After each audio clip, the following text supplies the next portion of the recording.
जय हिंद साथियों, स्वागत है एक बार फिर से आप सभी का शिक्षा संकल्प के इस ऑनलाइन यूट्यूब प्लेटफॉर्म पर। कैसे हैं आप सभी साथी? आशा करते हैं कि आप लोग बहुत ही अच्छे होंगे, स्वस्थ होंगे। आप सभी को पता है डेली सुबह 11:30 बजे जीके जीएस की स्पेशल क्लास होती है जो कि बीएड एंट्रेंस एग्जाम 2026 के लिए महत्वपूर्ण है। आप किसी भी स्टेट से उस स्टेट के बीएड प्रवेश परीक्षा की तैयारी कर रहे हैं तो इस क्लास को सुबह 11:30 बजे करना बिल्कुल मत भूलिएगा। दोस्तों, यहाँ पर सेलेक्टेड क्वेश्चन ही कवर किए जा रहे हैं जो परीक्षा के दृष्टिकोण से महत्वपूर्ण है। आइए शुरुआत कर लेते हैं बिना किसी देरी के। आप लोग पूरे धैर्य के साथ अंत तक बने रहिएगा और कोशिश करिएगा कि हर एक क्वेश्चन का आंसर भी देते हुए चलिएगा कमेंट बॉक्स में। आइए शुरू करते हैं भाई। पहला क्वेश्चन देखिए, धन्वंतरी पुरस्कार किस क्षेत्र में प्रदान किया जाता है? मोस्ट इंपॉर्टेंट सवाल है परीक्षा के दृष्टिकोण से। साथियों, अगर बात करें धन्वंतरी पुरस्कार की, ये जो है आपका चिकित्सा के क्षेत्र में प्रदान किया जाता है। ठीक है, चिकित्सा के क्षेत्र में जो है उत्कृष्ट योगदान के लिए धन्वंतरी पुरस्कार प्रदान किया जाता है। ऑप्शन सेकंड आपका यहाँ पर बिल्कुल करेक्ट आंसर है। ठीक, अगला सवाल देखें, इम्परफेक्ट जो है किसकी आत्मकथा है? 4 ऑप्शंस आपके सामने दिए गए हैं। आप सभी साथी प्रयास करें, कोशिश करें आंसर देने के लिए। इम्परफेक्ट जो है ये आपका किसकी आत्मकथा है, बताएं। आपका राइट आंसर क्या हो जाएगा, एक बार सभी साथी बताएं। यहाँ पर जो भी दोस्त जा रहे हैं ऑप्शन नंबर 3 पर, वो बिल्कुल राइट हो जाएंगे, संजय मांजरेकर। ठीक है साथियों, ये जो है पूर्व भारतीय क्रिकेटर संजय मांजरेकर की आत्मकथा का नाम जो है इम्परफेक्ट है, जिसमें उन्होंने अपने क्रिकेट जीवन के अनुभव साझा किए हैं। ठीक है, तो याद रखिएगा इम्परफेक्ट किसकी आत्मकथा है साथियों? संजय मांजरेकर की।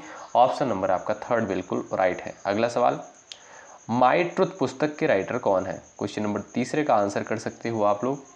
माई ट्रुथ पुस्तक के राइटर कौन है? एक बार सभी साथी प्रयास करें, आपका राइट आंसर क्या हो जाएगा बताएं।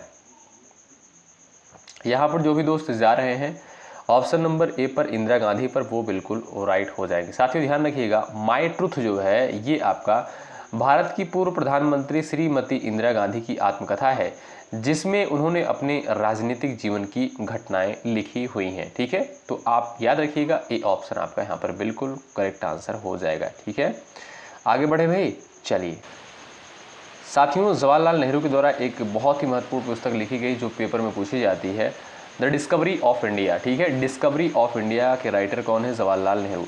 और माई एक्सपेरिमेंट विद ट्रूथ के राइटर कौन है? महात्मा गांधी है। ठीक है, चलिए भाई, ये ऑप्शन आपका यहाँ पर बिल्कुल करेक्ट आंसर है। अगला सवाल देखिए, प्राचीन भारत के किस कवि ने जो है मेघदूत की रचना की थी?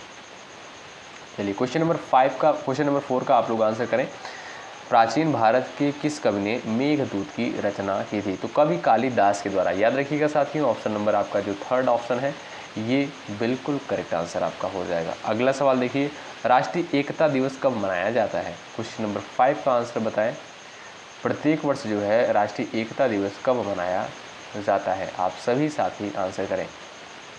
चलिए साथियों ध्यान रखिएगा, 31 अक्टूबर को जो है सरदार वल्लभ भाई पटेल की जयंती के अवसर पर राष्ट्रीय एकता दिवस के रूप में मनाते हैं। तो आपका जो यहाँ पर ए ऑप्शन दिया है बिल्कुल करेक्ट आंसर होगा। अगला सवाल, भारत में राष्ट्रीय पंचायती राज दिवस जो है कब मनाया जाता है?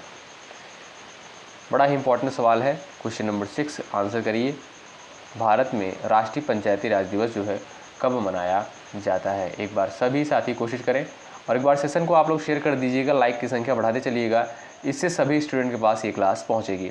आइए बात करें साथियों राष्ट्रीय पंचायती राज दिवस की, तो प्रत्येक वर्ष 24 अप्रैल को मनाते हैं। ऑप्शन नंबर आपका यहाँ पर 4 बिल्कुल करेक्ट है। क्वेश्चन नंबर 7 है, विश्व जल संरक्षण दिवस प्रत्येक वर्ष कब मनाया जाता है? बताइए। विश्व जल संरक्षण दिवस यानी वर्ल्ड वाटर डे जो है कब मनाया जाता है? और विश्व पृथ्वी दिवस कब मनाते हैं, ये भी आप लोग बताइए। इंपॉर्टेंट है दोनों क्वेश्चन। देखिए साथियों, जो विश्व जल संरक्षण दिवस है ये आपका 22 मार्च को मनाते हैं। ठीक है, और विश्व पृथ्वी दिवस जो है 22 अप्रैल को। कब? 22 अप्रैल को विश्व पृथ्वी दिवस, और विश्व जल दिवस या विश्व जल संरक्षण दिवस जो है 22 मार्च को प्रत्येक वर्ष मनाया जाता है। तो बी ऑप्शन आपका बिल्कुल राइट है। अगला सवाल, एटीएम का फुल फॉर्म क्या होता है? क्वेश्चन नंबर 8 का आंसर बता दो भाई।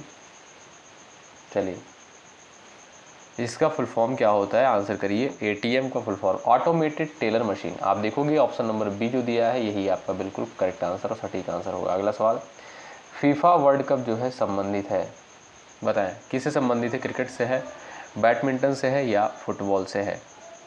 चलिए भाई, फेडरेशन इंटरनेशनल फुटबॉल एसोसिएशन। बताएं आपका सही उत्तर क्या है, एक बार कोशिश करें। तो ये साथियों आपका फुटबॉल से संबंधित है। फीफा जो वर्ल्ड कप होता है, ऑप्शन नंबर 3 यहाँ पर बिल्कुल करेक्ट आंसर होगा।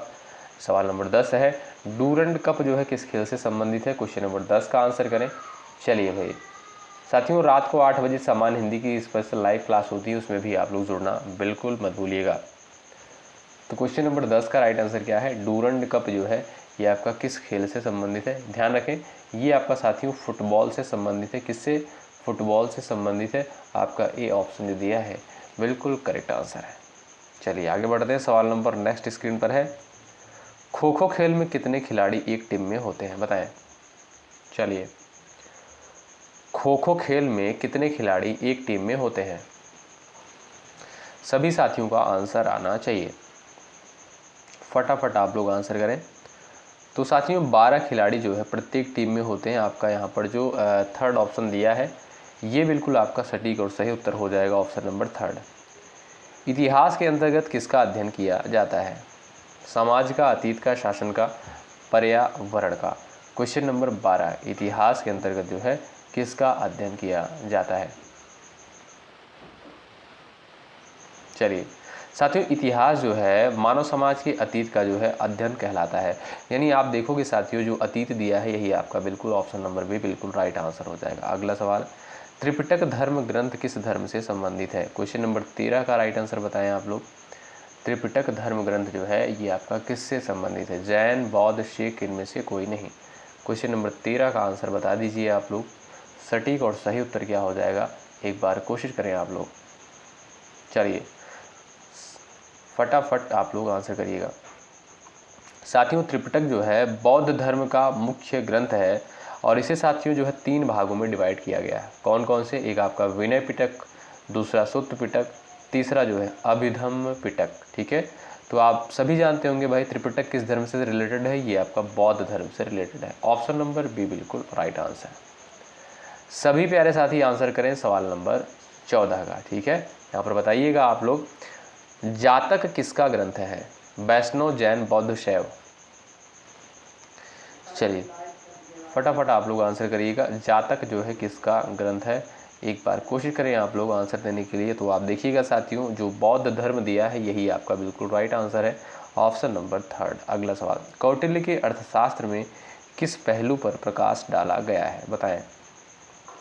ये आपके सामने सवाल नंबर 15 है।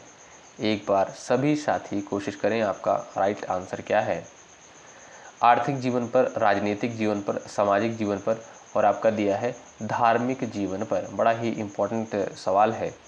तो आप सभी जानते होंगे साथियों अर्थशास्त्र जो है किसके द्वारा रचित है? ये कौटिल्य के द्वारा रचित है, जिसे चाणक्य भी कहा जाता है और विष्णुगुप्त भी कहा जाता है, आप सभी जानते होंगे। तो ये जो अर्थशास्त्र पुस्तक लिखी है साथियों ये आपका राजनीतिक जीवन पर है। ठीक है, ऑप्शन नंबर बी बिल्कुल राइट आंसर हो जाएगा। बहुत सारे स्टूडेंट गलतियां करते हैं, कुछ लोग कहेंगे आर्थिक जीवन पर है। जी नहीं, आपको राजनीतिक जीवन पर ही टिक लगाना है। तो बी ऑप्शन आपका बिल्कुल करेक्ट है। अगला सवाल, कल्हड़ की पुस्तक का नाम बता दीजिए आप लोग। 16 नंबर का आंसर कर दीजिए। कल्हड़ की पुस्तक का नाम बता दीजिए, फटाफट आप लोग आंसर करिए। चलिए भाई, तो साथियों जो कल्हड़ की पुस्तक है वो है आपका कौन सी? राज तरंगड़ी है, ऑप्शन नंबर 3 राइट है। और राज तरंगड़ी में साथियों जम्मू कश्मीर के इतिहास का वर्णन जो है देखने को मिलता है। ठीक है, तो आप देखोगे ऑप्शन नंबर 3 आपका राइट है। निम्नलिखित में से किस में ऑक्जेलिक अम्ल उपस्थित होता है? ऑक्जेलिक एसिड जो है किस में पाया जाता है? इमली में, टमाटर में, दुग्ध में, नींबू में? क्वेश्चन नंबर 17 का आंसर करिए सभी प्यारे साथी। चलिए, ऑक्जेलिक अम्ल जो है किस में उपस्थित होता है? एक बार कोशिश करें। तो बात करें साथियों ऑक्जेलिक अम्ल का, तो ये जो है आपका टमाटर में होता है। किसमें? टमाटर हो गया, आपका पालक हो गया साथियों, और आपका चुकंदर हो गया। इसमें दोस्तों आपका जो है क्या ऑक्जेलिक एसिड पाया जाता है। तो यहाँ पर राइट आंसर क्या है? टमाटर, ऑप्शन 2 राइट है। और ये रहा आपका अगला सवाल, विश्व छात्र दिवस निम्न में से किस दिन मनाया जाता है? भाई लाइक की संख्या बढ़ती रहनी चाहिए, इसमें कोई कमी नहीं होनी चाहिए। यदि आपको चीज़ें बेहतर लग रही हैं तो आप लोग ज़रूर सेशन को लाइक करें। लाइक के लिए हम दोस्तों इसलिए बोलते हैं कि जिससे ये क्लास जो है और भी स्टूडेंट के पास पहुँचे। इसमें हमारा कोई फ़ायदा नहीं है दोस्तों, और ना ही इसमें आपका कोई चार्ज लगता है, ठीक है। हमारा भी मनोबल बढ़ता है क्योंकि मेहनत किया जाता है इस कंटेंट को तैयार करने के लिए। तो आपका कर्तव्य बनता है सेशन को ज़रूर से ज़रूर लाइक करें। यदि आप चैनल पर नए हैं, जुड़ सकते हैं, सब्सक्राइब कर सकते हैं। निश्चित रूप से यहाँ से आपको हेल्प मिलेगी। जो भी कंटेंट आपको दिए जाएंगे सारे कंटेंट बिल्कुल मुफ्त में प्रोवाइड किए जाएंगे। तो साथियों, विश्व छात्र दिवस की बात करें तो ये आपका 15 अक्टूबर को, ऑप्शन नंबर 3 जो दिया है ये बिल्कुल आपका करेक्ट आंसर हो जाएगा। अगला सवाल, रामायण का अनुवाद फारसी में किसके द्वारा किया गया? बताइए। यहाँ पर सटीक उत्तर क्या हो जाएगा? रामायण का अनुवाद जो है फारसी में किसके द्वारा किया गया? तो बदायूनी के द्वारा साथियों रामायण का अनुवाद फारसी में किया गया था। ऑप्शन नंबर आपका यहाँ पर 3 बिल्कुल सटीक और सही उत्तर हो जाएगा। नोबेल पुरस्कार कुल कितने क्षेत्र में प्रदान किया जाता है? बताएं। आपका सही उत्तर क्या हो जाएगा? एक बार कोशिश करिएगा। चलिए साथियों, बात करें अगर नोबेल पुरस्कार की तो ये आपका 6 क्षेत्रों में दिया जाता है। ऑप्शन नंबर डी बिल्कुल राइट आंसर है। अगला सवाल देखिए, भारत के अधिकांश शास्त्रीय नृत्य रूपों की उत्पत्ति किससे हुई है? 21 का आंसर बताएं आप लोग। चलिए, आपका सटीक आंसर क्या हो जाएगा? एक बार सभी दोस्त आंसर करें। तो यहाँ पर जो भी साथी बता रहे हैं नाट्यशास्त्र, वो बिल्कुल राइट है। और नाट्यशास्त्र साथियों किसकी रचना है? ये भरत मुनि की रचना है। किसकी भाई? भरत मुनि की रचना है, ये भी याद रखिएगा। ये ऑप्शन राइट हो जाएगा। और इसे जो है नाट्यशास्त्र को साथियों पंचम वेद की उपाधि दी गई है। किसे भाई? पंचम वेद की उपाधि दी गई है। अगला सवाल, स्वर्ण क्रांति किससे संबंधित है? बता दीजिए आप लोग। स्वर्ण क्रांति, गोल्डन रिवोल्यूशन जो है किससे संबंधित है?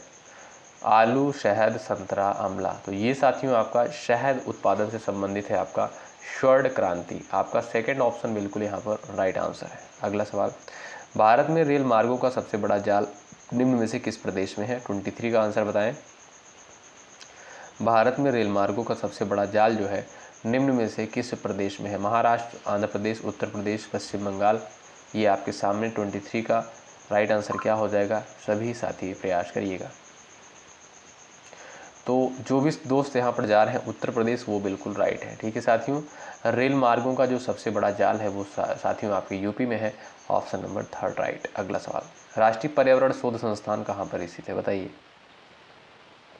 चलिए, NERI जो है ये आपका कहाँ पर स्थित है? यानी national environmental engineering research institute, यानी राष्ट्रीय पर्यावरण अनुसंधान संस्थान, ये जो है आपका कहाँ पर स्थित है? नागपुर में। ये आपका कहाँ पर है साथियों? महाराष्ट्र, ठीक है। A option right. आगे बढ़ते हैं दोस्तों, और ये रहा आपका अगला सवाल, भारत के प्रधानमंत्री का पद परंपरा पर आधारित होता है, संसद द्वारा सृजित होता है, राष्ट्रपति द्वारा सृजित है, संविधान द्वारा सृजित है? तो इसमें सटीक आंसर क्या हो जाएगा? एक बार बताएं। 25 का आंसर करें आप लोग। मुझे पूरा भरोसा है कि आप लोग आंसर बिल्कुल सही करोगे, क्योंकि भाई आप लोग बहुत ही तेज़ हो, तेज़ तर्राक स्टूडेंट की कैटेगरी में आते हो। आप देखोगे ऑप्शन नंबर डी राइट हो जाएगा, संविधान द्वारा सृजित है प्रधानमंत्री का पद। अगला सवाल, 1757 में भारत में किस युद्ध में अंग्रेजों की जीत को उनकी पहली बड़ी जीत माना जाता है? 26 का करेक्ट आंसर क्या है? तो भाई 1757 में कौन सा युद्ध हुआ था? आप जानते होंगे 23 जून 1757 को जो है प्लासी का युद्ध हुआ था। भाई क्या भाई? प्लासी का युद्ध हुआ था। तो यही आपका बिल्कुल राइट आंसर हो जाएगा। और यही अंग्रेजों की जीत को जो है उनकी पहली बड़ी जीत माना जाता है। ये ऑप्शन बिल्कुल राइट है। आगे बढ़े दोस्तों, तो ये देखिए आपके सामने अगला सवाल है, नालंदा विश्वविद्यालय किसके लिए विश्व प्रसिद्ध था? बताइए भाई, नालंदा विश्वविद्यालय जो है किसके लिए फेमस था? चिकित्सा विज्ञान, रसायन विज्ञान, तर्कशास्त्र, बौद्ध धर्म दर्शन के लिए। 27 का राइट आंसर बताएं आप लोग। नालंदा विश्वविद्यालय किसके लिए विश्व प्रसिद्ध था? तो ये साथियों आपका बौद्ध धर्म दर्शन के लिए फेमस था। आपका डी ऑप्शन बिल्कुल राइट है। अगला सवाल देखिए सभी बच्चे, खो खो खेल में कितने खिलाड़ी होते हैं? एक बार कोशिश करिएगा दोस्तों। चलिए, खो खो खेल में कितने खिलाड़ी होते हैं? आपका सही उत्तर क्या हो जाएगा? अभी दोस्तों हमने आपसे बताया कि खो खो में जो है आप देखिएगा प्रत्येक टीम में 12 खिलाड़ी होते हैं। तो आपका इसलिए इनमें से कोई नहीं होगा, डी ऑप्शन राइट है। अगला सवाल है, हिंद स्वराज नामक पुस्तक के लेखक कौन है? बताइए।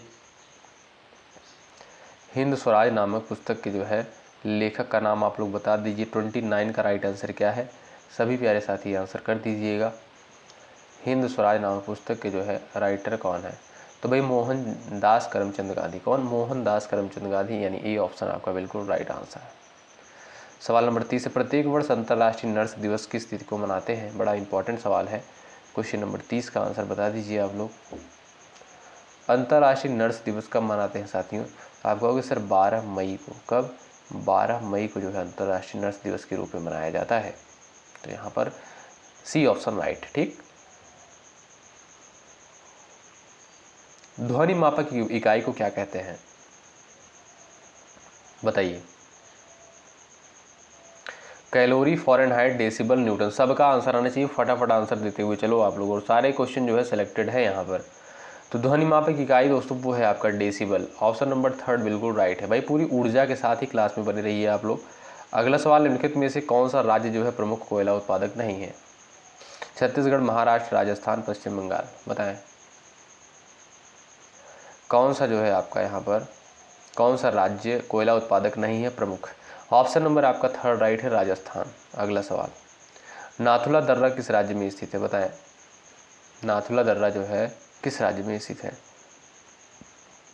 33 का आंसर बताएं। तो आप देखिएगा दोस्तों, जो सही उत्तर हो जाएगा वो हो जाएगा आपका भाई क्या, सिक्किम। नाथुला दर्रा आपका सिक्किम में स्थित है। अगला सवाल, आर्यभट्ट को अंतरिक्ष में कब भेजा गया था, चलिए आर्यभट्ट को अंतरिक्ष में जो है कब भेजा गया था। 19 अप्रैल 1975 को। कब, 19 अप्रैल 1975 को आर्यभट्ट को जो है अंतरिक्ष में भेजा गया था। ये आपका ए ऑप्शन बिल्कुल सटीक आंसर है। अगला सवाल देख लीजिए, भगवती सूत्र निम्नलिखित में से किस धर्म से संबंधित है। भगवती सूत्र जो है किस धर्म से संबंधित है, हिंदू, जैन, बौद्ध, सिख। तो आपको पता होना चाहिए साथियों, ये आपका जैन धर्म से रिलेटेड है। क्या, जैन धर्म से रिलेटेड है। आप सभी साथियों को पता होना चाहिए, ऑप्शन नंबर 3 इज राइट। अगला सवाल, जब कोई राज्य राष्ट्रपति के शासन के अंतर्गत होता है तब उसे राज्य का बजट कौन पारित करता है, यानी जब कोई राज्य जो है राष्ट्रपति के शासन के अधीन होता है तो उस समय उस राज्य का बजट जो है कौन पारित करता है। संघीय मंत्रिपरिषद, वित्त मंत्रालय, राष्ट्रपति दिया है और आपका दिया है संसद। तो आपका जो सटीक उत्तर हो जाएगा, जो भी दोस्त यहाँ पर डी ऑप्शन पर जा रहे हैं वो बिल्कुल होशियार है, वो बिल्कुल पढ़े लिखे हैं, वो बिल्कुल पढ़ रहे हैं। क्यों भाई, डी ऑप्शन आपका राइट है। बुद्ध शब्द का क्या अर्थ है, बताएं बुद्ध शब्द का अर्थ क्या है। 37 का यहाँ पर आंसर करिए, और सबको भी आंसर आना चाहिए, सभी लोग आंसर करो, यानी जिसने ज्ञान प्राप्त कर लिया हो। यानी बुद्ध का मतलब ही होता है दोस्तों एक प्रबुद्ध व्यक्ति, यानी एक ज्ञानी व्यक्ति। Option number 3 right. अगला सवाल, प्रसिद्ध धमेक स्तूप भारत में निम्नलिखित में से कहाँ पर स्थित है। इसका सटीक आंसर क्या हो जाएगा, फटाफट आप लोग छाप दीजिए। प्रसिद्ध धमेक स्तूप भारत में निम्नलिखित में से कहाँ पर स्थित है। ये भी साथियों आपका उत्तर प्रदेश के जो है सारनाथ में स्थित है। सारनाथ में स्थित है, और यही सारनाथ में साथियों गौतम बुद्ध ने अपना प्रथम उपदेश दिया था। मानव निर्मित प्रथम कृत्रिम रेशा का नाम आप लोग बता दीजिए। तो बताइए यहाँ पर जो है मानव निर्मित रेशा कौन सा है, तो वो है साथियों नायलॉन। ऑप्शन नंबर 2 जो दिया है बिल्कुल राइट आंसर हो जाएगा। ठीक है साथियों, यहाँ पर जो है आप लोग इसका आंसर थोड़ा सा कर लीजिएगा। मानव निर्मित प्रथम यहाँ पर पूछा है, प्रथम कृत्रिम रेशा कौन था, तो वो आपका साथियों रेयॉन था। ठीक है, ए ऑप्शन आप लोग इसका राइट कर लीजिएगा। और ये है आपके सामने लास्ट क्वेश्चन, और इसका आंसर आपको देना होता है अंतिम रूप से जजिया कर समाप्त करने वाला मुगल शासक जो है कौन था। आप सभी साथी क्वेश्चन नंबर 40 का आंसर करिएगा। ये क्लास आपको कैसी लगी कमेंट बॉक्स में ज़रूर बताएं। क्या इस क्लास को सुबह 11:30 बजे बिल्कुल कंटिन्यू रखी जाए, एक बार कमेंट बॉक्स में ज़रूर बताइएगा। और लाइक की संख्या बढ़ा दें, जो भी साथी चैनल पर नए हैं जुड़ सकते हैं। यदि आप बीएड एंट्रेंस एग्जाम 2026 की तैयारी कर रहे हैं, बिल्कुल फ्री में यहाँ पर आपको चीज़ें प्रोवाइड करी जा रही हैं। ठीक है साथियों, मिलते हैं आपसे अगली क्लास में, तब तक के लिए बाय बाय, टेक केयर। मेहनत के साथ आप लोग तैयारी में लगे रहें। शुक्रिया, जय हिंद, जय भारत।